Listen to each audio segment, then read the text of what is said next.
자, 이제 우리 본업으로 돌아가서 잠깐 취득세 쪽으로 갔었는데 상속 얘기 계속 해봅시다. 일단은 사람들이 어머니 아버지 돌아가시면 솔직히 충격이 크잖아. 많이 슬퍼가지고 상속세 준비를 해야 되는데 상속세라는 것 자체를 생각 못 하시는 분들도 많으시고 어디서부터 어떻게 준비해야 될지 감이 안 잡혀가지고 오시는 분들이 이제 대부분이지. 그렇지. 그럴 때 어떻게 준비를 해라에 대해서 한번 얘기해 봅시다. 일단은 물려받을 자산이 뭐가 있는지 생전에 다 말씀을 해놓고 정리를 해서 주신 분들은 없잖아. 없어, 거의 어, 없어. 그래서 일단은 재산이 뭐가 있고 부채가 뭐가 있는지부터 알아야지 사실 상속세와 관련된 뭐 신고 이런 걸 준비하기 전에 내가 상속을 받을지 말지 결정할 수 있지 않을까? 나 같은 경우에는 상담할 때, 어, 일단은 거기부터 시작해요. 그 원스톱 상속 서비스 있잖아요. 그거부터 신청을 하시고, 왜냐하면은 이게 형이 얘기했듯이 본인 자산이 다 어디에 얼마가 있고를 정리해둬가지고 그걸 물려주고 가시는 분은 없어. 그리고 아무리 부모랑 친하다고 해도 뭐 정말 좀 많이 친한 사람들은 엄마 재산 어디에 뭐 있고 뭐 있고 뭐 이렇게 그런 얘기 많이 하는 분들은 좀 많이 알고 있을 수 있는데 대부분은 그렇지 않단 말이야. 그러면 돌아가신 분 말고 그분의 재산을 제일 정확하게 파악하고 있는 건 정부야. 얘는 세금을 걷어야 되기 때문에. 그래서 정부에서 파악하고 있는 그분의 모든 명의로 된 자산을 일단 먼저 파악을 한 다음에 그 다음에 격가지로 이제 유족들이 알고 있는 이제 부모님의 재산을 한번 파악을 해보자. 요렇게 해서 원스톱부터 신청을 하시고 거기에 있는 자료 모두 다 캡처해갖고 저한테 넘겨주시고 거기서부터 이제 차근차근 과거 통장 거래 내역 10년치 하고 차근차근 찾아 나가자. 요렇게 설명을 해요. 음. 그거 말고는 딱히 뭐 더 있을까? 일단 아마 없을 것 같고 사실 아무리 친해도 사실 다들 비자금이 있으시더라고 부모님하고.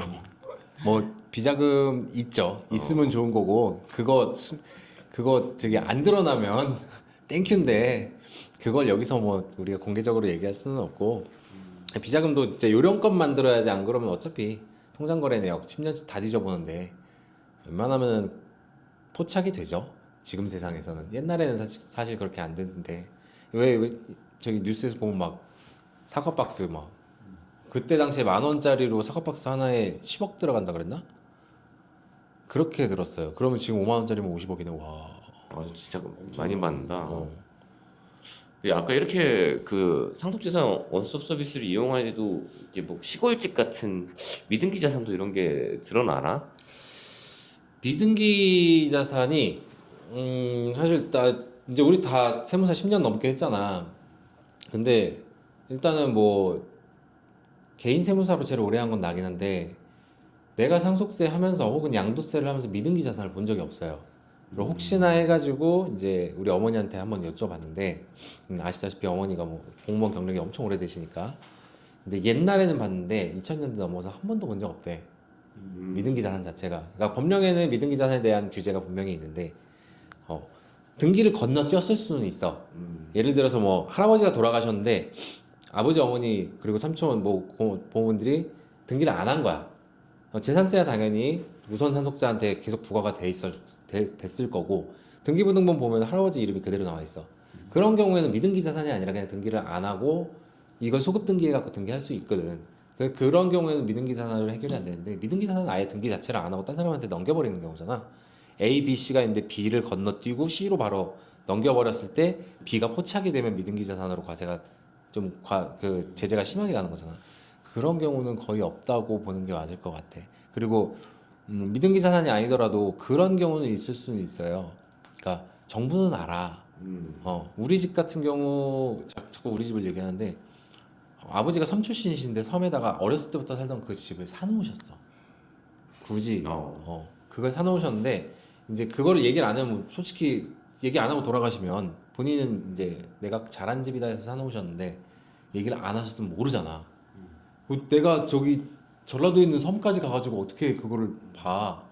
어머니 아버지 어머니도 그렇고 형도 그렇고 얘기 안 하면 아예 모른단 말이야.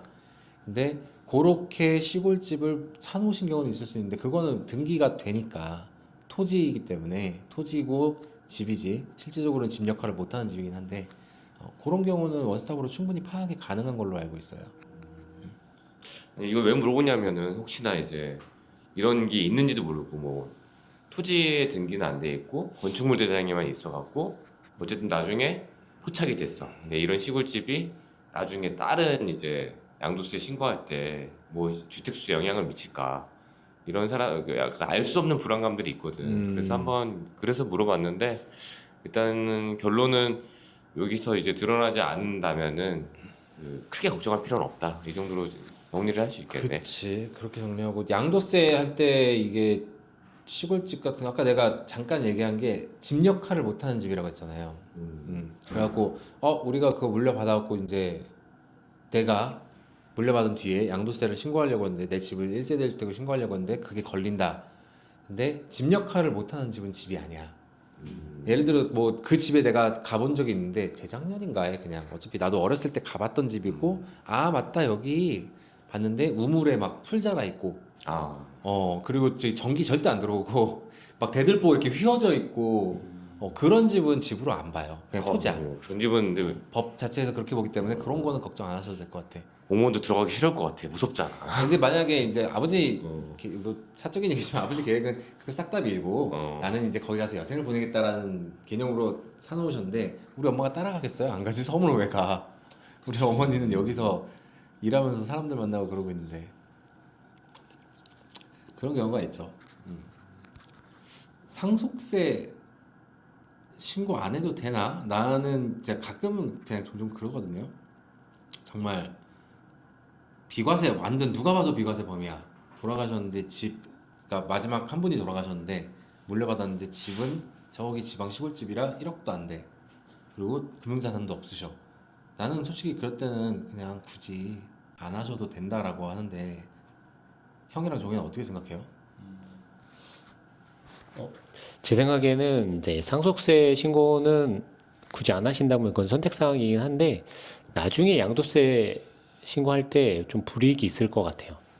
그게 상속 재산에 대해서 상속 재산이다라고 신고를 해줘야 그게 나중에 가서 이제 양도세 할 때 취득가액이 올라가거든요. 근데 그런 취득가액이 올라가는 부분을 간과하고 한다면 양도세 신고할 때 분명 불이익이 있죠. 이거를 우리는 이제 좀 아는 사람들이니까 이런 부분들 계속 업무를 하는 사람들이니까 금방 이해를 할 수 있는데 좀 예를 들어서 말을 하는 게 좀 필요할 것 같아. 예를 들어 상속세 신고를 하는데 이거를 신고를 하면 시가가 예를 들어서 5억이야. 근데 신고를 안 하면은 거의 뭐 기준 시가 우리가 말하는 기준으로 일단 나중에 이제 양도세 낼 때 신고를 할 때 취득가액이 평가가 되는 거잖아. 네. 형은 기준시가로 결정을 하죠. 그러니까 뭐 예를 들어서 근데 양도가액이 10억이고 이거를 신고를 해서 그 양도세 신고를 했을 때 시가로 신고를 해서 5억으로 신고를 했어. 그러면 이제 양도 차익이 5억밖에 안 되는 건데 그렇죠. 만약에 이거를 신고를 안 했다. 근데 그러면 그 당시에 이제 기준 시가를 찾아봤을 때 2억 정도밖에 안 됐다. 그러면 이제 양도 차익이 8억이 돼버리는 거잖아. 아예 인정을 못 받는 거네. 저 약간 이런 식으로 될 수 있기 때문에 결국에는 되도록이면은 이제 상속세 부담이 없다면은 네. 상속세 신고를 좀 복잡하더라도 해두고 가는 게 좋을 것 같아. 이게 원칙적으로는 신고를 하는 게 맞는데 이제 나 같은 경우에는 신고하지 말아라, 그러니까 안 해도 돼요라고 하는 경우는 일단은 수수료 부담은 분명히 들어요. 근데 그 정도 자산이 그 물려받은 자산이 작으신 분들은 그 수수료 되게 아까우신 분들이 많고 그런 거 눈치를 보면서 얘기하기도 하는데 일단 자산이 작으면 그거 물려받아서 1주택으로 양도를 한다고 하면 어차피 거의 비과세 범위 내고 그다음에 만약에 이게 내가 주택이 있는데 물려받았다라고 한다면 그때는 이제 평가해가지고 그냥 높게 잡아갖고 어차피 비과세 범위 내에서 그러니까 상속세 비과세 범위 내에서 평가액을 좀 더 올려서 잡은 다음에 신고하시고 그다음 나중에 양도할 때 취득가액 올려놔라 이렇게는 말씀드리죠. 근데 곧 신고를 해서 아무 실익이 별로 없는 경우에는 나는 그렇게 말씀드리는데 이제 세무사들이 보면 안 좋아할 수도 있지. 그렇지. 그러니까 일을 그냥 떨어내는 건데 어떻게 보면 이게 딜레마지. 그 납세인이 유리한 방향으로 해줘야 되는데 내게 유리한 것도 생각해야 되는 게 또 우리잖아. 그렇죠. 네. 그럼 이제 부모님이 만약에 돌아가신다면 부모님이 통장에서 사용한 내역 같은 거 그런 거 다 저희가 일일이 다 볼 수는 없잖아요. 부모님 통장이니까 내가 들어갈 수 있는 것도 아니고 볼 수 있는 것도 아니고. 봐야죠. 볼 수 있죠. 이제 부모님이 돌아가시기 전에. 아, 돌아가시기 전에. 네. 근데 돌아가시기 전에 그런 내역이 있다고 한다면 나중에 상속세 신고할 때 이런 내역 같은 것도 다 체크를 해서 알려드려야 되는 거죠. 그쵸. 우리가 어떻게 사용했는지, 어디로 돈이 흘러나갔는지, 10년치 거래 내역을 미리 보는 세무사님들도 있으시고, 안 보는 그냥 상속 시점에서만 신고하시고 조사 나오면은 조사 때는 어차피 보니까 그렇게 네. 하시는 분들인데 이건 일하는 방식의 차이라고 봐요. 근데 저 같으면 그냥 불안하기도 하고 뭐 나중에 때려 맞을 거 미리 그냥 대비해서 한번 살펴보자 해서 통장 거래 내역 무조건 받아갖고 자금 흐름 다 본 다음에 그리고 나서 신고하는 케이스기는 해요. 이건 업무 방식의 차이니까. 그래서 만약에 이런 거 부모님이 많이 아프셔서 병원을 많이 다니셨다. 그러면 이제 그런 같은 경우에는 통장에서 현금으로 낸 경우는 거의 없잖아요. 카드로 사용하시죠. 요즘엔 다 카드니까. 네. 그러면 카드 같은 사용한 내역은 다 인정이 되는 거고, 그다음에 통장에서 그냥 돈을 빼는 거 그런 것들은 다 입증을 해야 되는 거죠. 빼는 거를 전부 다 입증하진 않고 입증해야 될 만한 덩어리들이 있는데 그 덩어리나 네. 아니면 그거 우리 그 재산 인출 기준이 네. 있잖아. 2년 내 1년 내 2억, 2년 내 5억. 그 기준에는 무조건 검토를 해야 되고 소명을 해야죠. 80% 이상까지는. 네. 그리고 병원비 같은 경우는 만약에 나 같으면 실무적으로 그렇게 해요. 저기 병원비를 아들이 다 냈어. 네. 아들이 다 내고 그 다음에 이제 금융자산 어머니 아버지 금융자산 물려받았어. 그러면 난 공제액으로 그냥 웬만하면 넣어요. 네. 그러면은 공무원들도 솔직히 사람인지라 그게 법령에 규정되지 않았는데 그거 인정해 주는 걸로 알고 있고 만약에 엄마 아빠 돈으로 다 꺼내 썼어. 엄마 아빠 카드로 썼어. 네. 그럼 어차피 그거는 인정이고 뭐고 없는 게 돌아가신 시점에 다 녹아 있어. 잔액에. 우리가 따로 고려할 이유가 없는 거예요. 줄어 있는 잔액이 거네. 줄어 있으니까 돌아가신 시점에 이미 줄은 잔액이라서 이미 통장에 다 녹아 있기 때문에 그건 따로 고려할 필요가 없게 되는 거지. 사전 증여인 거 빼고는 다 그냥 고려할 필요 없다. 사실 이제 제일 조심해야 되는 건 사전 증여고 네. 부모님들이 돌아가시기 전에 그래도 조금이라도 우리한테 더 주시려고 노력하시잖아. 네. 안 그러신 분들도 가끔 있지만 내 돈이야. 그리고 근데 대부분은 많이 주시려고 하시니까 그런 부분들은 우리가 좀 미리 알고 네. 대비를 해야죠. 또 세무와 관련된 이야기는 아닌데 가끔씩 이제 돌아가신 다음에 당황해 갖고 이제 돌아가신 부모님이 카드를 쓰는 경우가 있더라고. 이거는 진짜 세법의 영역이 아니라 어떻게 보면은 형사 소송의 영역이 될 수 있으니까 이건 되게 조심해야 될 것 같아. 그래서 가끔씩 안내를 안 해주시는 분들이 있더라고 그런 거를. 돌아가신 다음에 부모님 카드를 쓴다고? 그러면 이제 큰일 나는 일이잖아. 난 거기는 생각을 안 해봤는데. 그걸 절대 안 되는 이건 형사 소송에 관련된 얘기가 돼버린 거야. 근데 사용이 됐나? 사망 신고하면은 다 정지되지 않나? 근데 바로는 정지가 안 되는 것 같아. 한번 그래? 그런 케이스들이 왕왕이 있었던 것 같아. 음. 어쨌든 의사 선생님께서 사망 선고를 한 이후에는 절대 손을 대면 안 됩니다. 그렇게 하는 게 우리도 일하기 편해.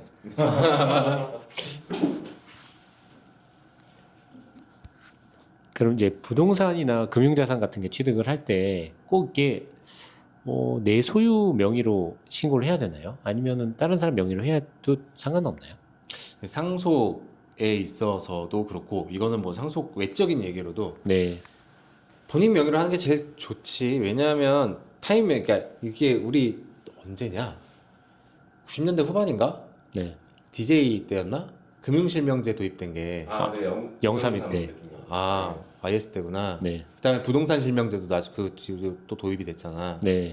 근데 그 전에는 이제 뭐 자기 명의로 갖고 있으면 안 되는 자산이거나 자기 명의로 갖고 있으면 좀 불리한 측면이 있어가지고 다른 사람 명의로 예를 들어 뭐 이런 명의로 돌려놓고 그런 경우가 많이 있었어. 네. 주식도 마찬가지로 차명 주식, 차명 자산이지. 차명시 많죠. 그런 경우가 많이 있었는데 지금 세상에 그런 짓 하면은 처벌받죠. 왜? 그리고 나중에 내가 만약에 너랑 나랑 형제야. 이게 10억짜리 자산이야. 네. 그래서 이거를 나 지금 너무 나중에 이거 팔 때도 세율이 너무 불리하고 해가지고 일단 네 이름으로 해봐.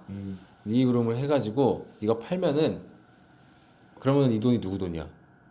내 돈이잖아. 실제로는 어. 근데 솔직히 어떻게 갖고 올 거야?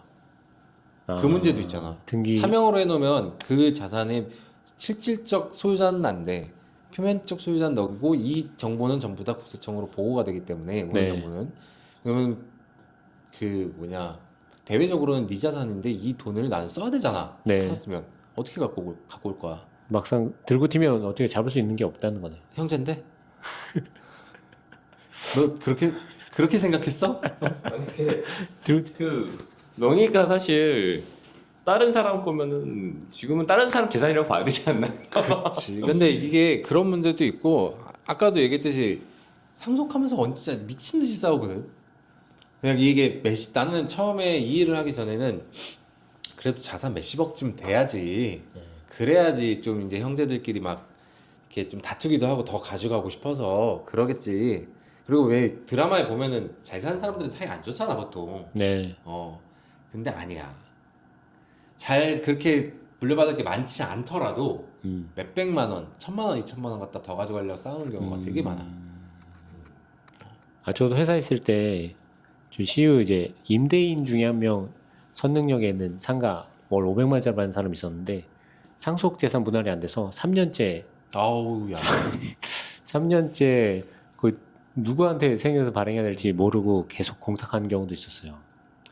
이게 사람 욕심이 되게 갑자기 철학적으로 가는데 사람 욕심이 어떻게 그게 안 되는 것 같아. 아무리 사이가 좋다고 하더라도 정말 평화롭게 끝나는 사람들이 있는 반면에 정말 한 푼이라도 더 가져가려고 또 이게 모든 케이스가 다 같진 않잖아. 만약에 뭐 삼형제가 있었는데 각각 배우자가 있고 근데 큰형이 돌아가셨어.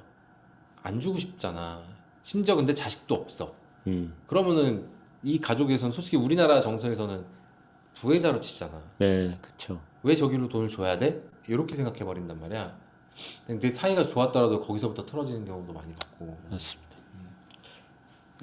나도 그 얘기를 사이에 대해서 얘기를 하니까 생각나는 게 결국 아까 이제 돌아가시면은 재산 조회하는 단계부터 시작이 되는 건데 조회할 때도 한 사람만 조회하지 말고 물려받을 사람이 각각 조회해서 차이가 없다는 걸 확인하고부터 시작하는 게 나은 것 같아. 차라리. 그렇게 가는 게 정확한데 또 그런 부탁도 있어. 우리 뭐 막내한테는 알리지 말아주세요.